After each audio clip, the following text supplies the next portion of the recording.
जब आप अनप्रेडिक्टेबल हो जाते हो, वो नार्सिसिस्ट फ्रस्ट्रेटेड हो जाता है। ऑब्वियसली वो फ्रस्ट्रेट तो होगा ही होगा ना, क्योंकि उसको हर चीज आपका पता था, अचानक से आप खुद में चेंज लाए एंड यू बिकेम अनप्रेडिक्टेबल, तो वो तो फ्रस्ट्रेशन में है ना, घूमता ही रहेगा ना, या रहेगी। वो नार्सिसिस्ट आपसे हमेशा एक्सपेक्ट करता है या करती है कंट्रोल, पर जब वो नहीं मिलता, वो तब ओवरथिंक करता रहता है, कंफ्यूज होता रहता है या होती रहती है, और तब वो फ्रस्ट्रेशन में अपने आप के ऊपर ही कंफ्यूजन में, फ्रस्ट्रेशन में ना फंसता रहता है, और आप गेम जीत जाते हो एक सिंपल अनप्रेडिक्टेबल वे को फॉलो करके।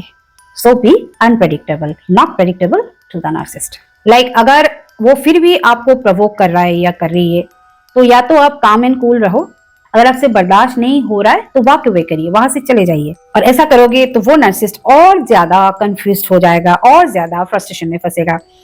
तो आप जीत गए ना, उसको फ्रस्ट्रेशन में डाल के, कंफ्यूजन में डाल के आप वहां से वॉक अवे करके चले गए। एक टाइम पे वो नार्सिसिस्ट भी आपको कंफ्यूज करके रखता था या रखती थी, फ्रस्ट्रेशन में रखता था या रखती थी।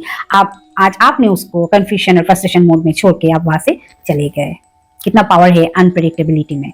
Now some safe ways are there also to be unpredictable. आप सोच रहे हो अनप्रेडिक्टेबल होके मैं नार्सिसिस्ट से रिवेंज ले लूंगा या ले लूंगी, नो।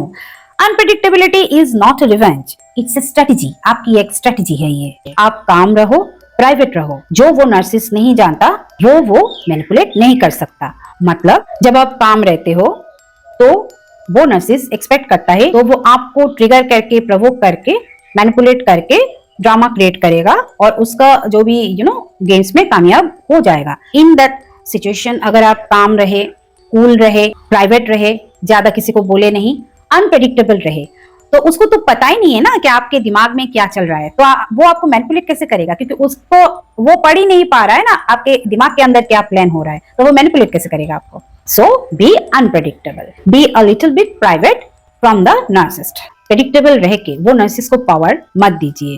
नार्सिसिस्टिक पैटर्न को तोड़िए, काम रहिए, स्ट्रेटेजिक रहिए, और फिर देखिए वो नार्सिसिस्ट कैसे कंफ्यूजन और फ्रस्ट्रेशन में स्ट्रगल करता है या करती है। स्टार्ट स्मॉल, छोटे से शुरुआत करिए and then watch the difference. बड़ी बड़ी शुरुआत के लिए छोटा छोटा चेंजेस लाना जरूरी है। छोटे से शुरुआत करिए, छोटे अनप्रेडिक्टेबिलिटी से ही शुरुआत करिए, तब जाके बड़ा बड़ा अनप्रेडिक्टेबिलिटी आप फॉलो कर सकते हैं।